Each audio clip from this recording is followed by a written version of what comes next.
Astaghfirullah. Ma'asyiral muslimin yang dimuliakan Allah Subhanahu wa taala. Allah Subhanahu wa taala berfirman, "Wa in minkum illa wariduha." Sesungguhnya kalian pasti akan melewatinya. Kana ala rabbika hatman maqdiyah. Dan itu ketetapan yang pasti bagi Allah Subhanahu wa taala. Summa nunajjil ladzina taqaw wa nadharu adh-dhalimina fiha jithiyah. Kemudian kami selamatkan orang-orang yang bertakwa kepada Allah, dan kami tinggalkan orang-orang zalim, mereka dimasukkan dalam kondisi berlutut ke dalam jahannam, naudzubillah. Al-Imam At-Tabari menyebutkan dalam tafsirnya tentang ayat ini. Beliau mengatakan dari sahabat Abdullah bin Mas'ud radhiyallahu an, huwal jisru huwas siratu, dia adalah jembatan atau dia adalah titian di mana adaku minasya'rati. Titian itu lebih halus dibandingkan rambut antum. Wa ahaddu minas sayfi, dan lebih tajam dibandingkan pedang. Sebagaimana disebutkan dalam riwayat Bukhari dari sahabat Abu Sa'id Al-Khudri radhiyallahu an. Begitu juga hadis-hadis yang sahih yang lain mengatakan sama seperti itu.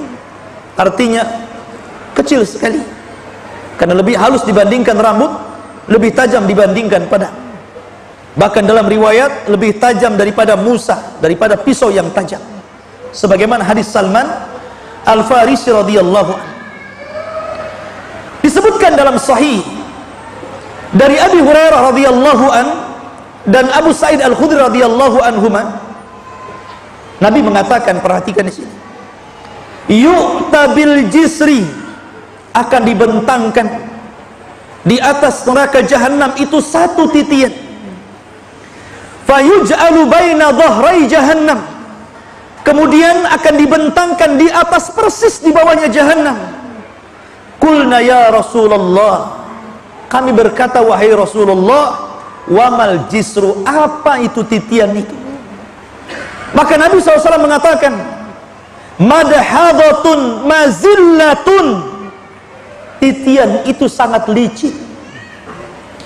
Kalau anda berjalan tanpa alas kaki, kemudian berjalan di keramik, kemudian antum siram dengan sabun, kemudian antum berjalan agak cepat, kita saja bisa terpeleset itu, padahal itu lebar tempatnya. Bagaimana kalau ini berupa titian siratal mustaqim yang kata Nabi SAW licin dan menggelincirkan? Alaihi khatatif wal kalalib, dan di dalam titian itu ada besi-besi pengait, kemudian kawat-kawat yang berduri. Dalam sebuah riwayat, kalalib itu akan terus mengayun, kemudian akan menerjang setiap orang yang lewat dalam titian.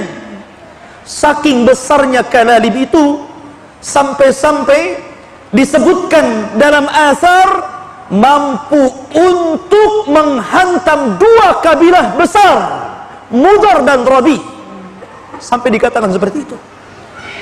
Jadi kalalib itu yang sangat besar itu, yang berduri itu mampu sekali hantam, bisa mengenai dua kabilah Arab besar, kabilah Mudar dan kabilah Rabi. Bisa bayangkan, dua kabilah itu banyak, besar, sekali hantam itu sudah orang berjatuhan. Kemudian wasakatun mafaltahatun laha syaukatun uqaifah takunu bin najdin yuqalu laha sa'dan, dan memiliki duri yang bengkok-bengkok ujungnya, memiliki duri yang bengkok-bengkok ujungnya, dan duri itu seperti satu pohon yang ada di daratan Najd yang disebut dengan Sa'dan. Anda bisa bayangkan, setiap orang yang tersentuh atau terkena ayunan kalalib itu bukan hanya terjatuh tapi juga hancur. Kalau seandainya orang itu jatuh dari titian siratal mustaqim, itu tidak langsung ke jahanam, tapi antum akan melayang-layang di dalam antara siratal mustaqim dengan jahanam itu 70 tahun baru sampai di dasar jahanam, kata Rasul. 70 tahun. Sampai-sampai Nabi SAW mengumpamakan seperti batu yang besarnya sebesar unta, kemudian dilempar dari titian, dan itu sampai ke dasar jahanam selama 70 tahun baru sampai. Bagaimana kita? Batu tentu lebih berat. Nabi mempermasalahkan seperti itu. Ma'asyiral muslimin yang dimuliakan Allah Subhanahu wa ta'ala, bahkan dalam riwayat yang lain, fatatala'abu bihim fayatasaqatuna finnar. Bahkan jembatan itu tidak diam. Jembatan itu bukan diam. Kalau antum lewat jembatan pakai motor dan jembatan diam, enak tuh. Jembatan ini tatala'ab. Tatala'ab itu digoyang-goyang. Kalau antum lewat jembatan kemudian jembatannya goyang-goyang, antum jatuh. Ya. Jadi jembatan siratal mustaqim itu tatala'ab, memain-mainkan orang yang lewat, menggoyang-goyangkan orang yang lewat. Fayatasaqatuna finnar. Ketika itu orang banyak berjatuhan. Kemana? Ke dalam jahanam. Subhanallah, ikhwatu fiddin yang dimuliakan Allah Subhanahu wa ta'ala. Maka di sini ikhwatu fiddin yang dimuliakan Allah Subhanahu wa ta'ala, ada beberapa riwayat bagaimana orang-orang yang melewati siratal mustaqim ini. Bagaimana kondisi mereka? Siapakah orang-orang yang selamat? Siapakah orang-orang yang susah melewati tapi ujung-ujungnya selamat? Dan siapa juga yang kemudian tidak selamat dan masuk ke dalam jahanam? Maka disebutkan ikhwatu fiddin yang dimuliakan Allah Subhanahu wa ta'ala tentang kondisi orang-orang yang melewati titian siratal mustaqim. Disebutkan dalam sebuah riwayat, Nabi SAW mengatakan, wali jahannam jisrun, dan jahannam itu memiliki titian di atas, adzaqu minasy-sya'r, lebih lembut daripada rambut, wa ahaddu minas sayfi, lebih tajam dibandingkan pedang, alaihil kalalid wa hasakatun, di mana padanya ada besi-besi pengait dan duri-duri yang bengkok. Ya'khuduna man sya'allah, mereka akan mengambil sesuai dengan kehendak Allah. Wan nasu alaih, dan manusia yang melintasi titian siratal mustaqim itu katarafi, ada yang seperti kedipan mata, tahu-tahu melesat sudah sampai di ujung. Subhanallah. Tentu mereka para nabi dan rasul. Kemudian kalbarki, seperti kilat melesat. Wa karrihi, seperti angin mursalah, seperti angin yang lewat. Wa ka'ajawidil khayli, dan seperti orang yang menunggang kuda yang baik, dia tunggang dengan sekencang-kencangnya. Kemudian warukab, dan orang yang mengendarai kendaraan tetapi lambat. Kemudian dalam riwayat, dan orang-orang yang mereka kadang berhenti, kadang jatuh, kemudian bangun lagi, berjalan, jatuh lagi. Dalam riwayat ada yang merangkak, dan itu orang yang terakhir diselamatkan. Makanya dalam riwayat fanajin musallamun, ada orang yang diselamatkan dengan baik, mereka tidak ada apa-apa, langsung berada di ujung siratal mustaqim. Wa makhdushun musallamun, ada yang sudah habis badannya, tercabik-cabik dengan besi-besi yang kail-kail dan besi-besi yang berduri itu, tapi Allah selamatkan juga. Tetapi ada yang mukawwarun finnar ala wajhi, tapi ada yang digulung kemudian dilempar ke dalam neraka. Perhatikan di sini ikhwatu fiddin. Berarti ada beberapa orang yang disesuaikan bagaimana mereka diselamatkan Allah Subhanahu wa taala. Pertama, orang yang melewati seperti kejapan mata, tahu-tahu sudah sampai.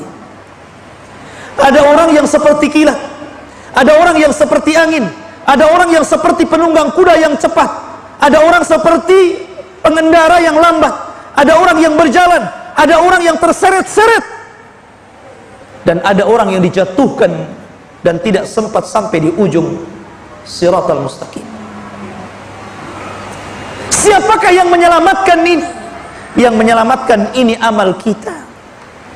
Karena ketika orang itu melalui titian Siratal Mustaqim itu ala qadri a'malina, sesuai dengan amal kita. Makanya kenapa ketika mereka dibariskan oleh Allah Subhanahu wa taala, di depannya titian Siratal Mustaqim, digelapkan seluruh padang mahsyar. Setelah itu Allah berikan setiap orang cahaya. Setiap orang cahaya. Orang yang beriman diberikan cahaya, orang yang fasik diberikan cahaya, orang yang munafik juga diberikan cahaya. Tapi ketika mereka menyeberang, tiba-tiba orang munafik dipadamkan cahayanya. Perhatikan firman Allah Subhanahu wa taala. Allah Subhanahu wa taala berfirman dalam suratul Hadid ayat ke-11 sampai 15. Allah berfirman, yauma taral mu'minina wal mu'minah, pada hari engkau melihat orang-orang yang beriman laki-laki dan orang-orang yang beriman perempuan, yas'a nuruhum baina aydihim wa bi aymanihim, Allah pancarkan cahaya mereka di depan mereka dan sebelah kanan mereka. Busyrakumul yaum jannatin tajri min tahtihal anhar khalidina fiha dzalika huwal fawzul azim. Itu kabar gembira untuk kalian, karena kalian akan mendapatkan surga yang mengalir di bawahnya sungai-sungai yang indah, kalian akan kekal di dalamnya, dan itu kesuksesan yang sangat besar. Perhatikan ayat selanjutnya. Allah mengatakan, yauma yaqulul munafiqun wal munafiqat lilladzina amanu dzuruna naqtabis min nurikum, dan pada hari ketika orang-orang munafik laki-laki dan orang-orang munafik perempuan berkata kepada orang-orang yang beriman yang lewat di samping, ungduruna, tunggu kami, naqtabis min nurikum, kami mau ikut dengan cahayamu. Qila, maka dikatakan, irji'u wara'akum faltamisu nuran, kata orang-orang yang beriman, lebih baik kalian kembali cari cahaya kalian. Faduriba bainahum, maka akan dibentangkan di hadapan mereka, bisurin lahu babun batinuhu fihi rahmah wa zahiruhu min kibalihal adzab, maka akan dibentangkan satu dinding, di baliknya rahmat dan di depannya adab Allah Subhanahu wa taala. Yunadunahum, maka akan memanggil-manggil mereka. Jadi orang-orang munafik itu akan memanggil orang-orang yang beriman. Alam nakun ma'akum, bukankah kita bersahabat ketika di dunia? Bukankah kita kawan ketika di dunia? Bukankah kita bersama-sama ketika di dunia? Qalu, orang-orang yang beriman mengatakan, bala, ya, walakinnakum, akan tetapi kalian, fatantum anfusakum, kalian telah mencelakakan diri kalian, wa tarabbastum, dan kalian menunggu-nunggu kehancuran kami, wartabtum wa gharratkumul amani, dan kalian ragu dan kalian ditipu dengan angan-angan, hatta jaa amrullah, sampai datang putusan Allah kepada kalian, wa gharrakum billahil ghurur, dan Allah dan kalian kemudian ragu-ragu, tertipu, akhirnya kalian mengingkari Allah Subhanahu wa taala. Fal yauma la yu'khad, maka pada hari yang tidak mungkin diambil minkum dari kalian, fidyatun, tebusan, wala minal ladzina kafaru, begitu juga tebusan dari orang-orang kafir lainnya, ma'wakumun nar, tempat kalian neraka, hiya maulakum, itulah tempat berlindung kalian, wa bi'sal masir, dan itu sejelek-jelek tempat kembali kalian. Perhatikan di sini. Di sini Allah Subhanahu wa taala membagi tiga kelompok. Pertama, orang-orang yang beriman, maka mereka akan diberikan cahaya yang besar, cahaya yang sangat luas seperti gunung. Yang kedua, orang yang beriman tapi fasik, maka mereka akan diberikan cahaya sesuai dengan amal dia. Dan yang ketiga, munafik sama sekali tidak diberikan cahaya. Dan setiap amalan itu punya cahaya. Salat ada cahayanya, zakat ada cahayanya, haji ada cahayanya, ibadah-ibadah lain ada cahayanya, sedekah ada cahayanya, puasa ada cahayanya, jihad ada cahayanya, dakwah ada cahayanya, amal soleh ada cahayanya. Seluruh amal itu memiliki cahaya. Makanya ikhwatu fiddin yang dimuliakan Allah Azza wa Jalla, Nabi SAW dalam riwayat Ibnu Majah mengatakan, basyiril masya'in fi zulmi ilal masajid bin nuri tami yaumal qiyamah. Beri kabar orang-orang yang suka berjalan di kegelapan menuju masjid-masjid Allah untuk melaksanakan salat subuh. Mereka akan diberikan cahaya yang sempurna pada hari kiamat. Lihat bagaimana doa Nabi SAW apabila berjalan ke masjid. Allahumma ij'al fi qalbi nuran, wa fi basari nuran, wa fi sam'i nuran, wa an yamini nuran, wa an yasari nuran, wa fawqi nuran, wa tahti nuran, wa amami nuran, wa khalfi nuran, waj'al li nuran. Itulah doanya Rasul. Apabila mereka datang ke masjid, Nabi SAW mengajarkan kepada para sahabat, ya Allah, jadikan di hatiku cahaya, di pandanganku cahaya, di pendengaranku cahaya, di sebelah kananku cahaya, di sebelah kiriku cahaya, di atasku cahaya, di bawahku cahaya, di depanku cahaya, di belakangku cahaya, dan jadikan semuanya cahaya, kata Rasul. Ini menunjukkan bahwa seluruh amal soleh itu akan membawa cahaya. Maka perbanyak. Karena ketika itu ikhwatu fiddin, semua nampak orang munafik, orang dusta, orang riya, orang sum'ah, takabur, sombong, semua akan ditampakkan di siratal mustaqim. Tidak ada yang ditutupi oleh Allah Subhanahu wa ta'ala, sehingga orang akan mengikuti cahaya salat, cahaya zakat, cahaya puasa, cahaya jihad, dan begitu seterusnya. Dan ingat ikhwatu fiddin, neraka Jahannam yang sangat besar, apinya berwarna hitam, terbentang di antara neraka itu titian siratal mustaqim. Maka sebelah kanan dan kiri ada dua amal saleh yang menentukan bisa tidaknya antum melewati itu. Dalam sebuah riwayat, Nabi SAW akan menegakkan amanah dan silaturrahim. Maka orang-orang yang senantiasa menyambung silaturrahim dipastikan dia bisa melewati titian siratal mustaqim. Dan orang-orang yang menjaga amanah dipastikan dia akan mampu melewati siratal mustaqim. Tapi orang-orang yang memutus silaturrahim, dan yang paling besar dari memutus silaturrahim adalah uququl walidain. Anda durhaka dengan orang tua, itu paling besar orang memutus silaturrahim. Maka anak-anak yang durhaka kepada orang tua dipastikan tidak akan mampu melewati siratal mustaqim. Kemudian setelah itu para kerabat,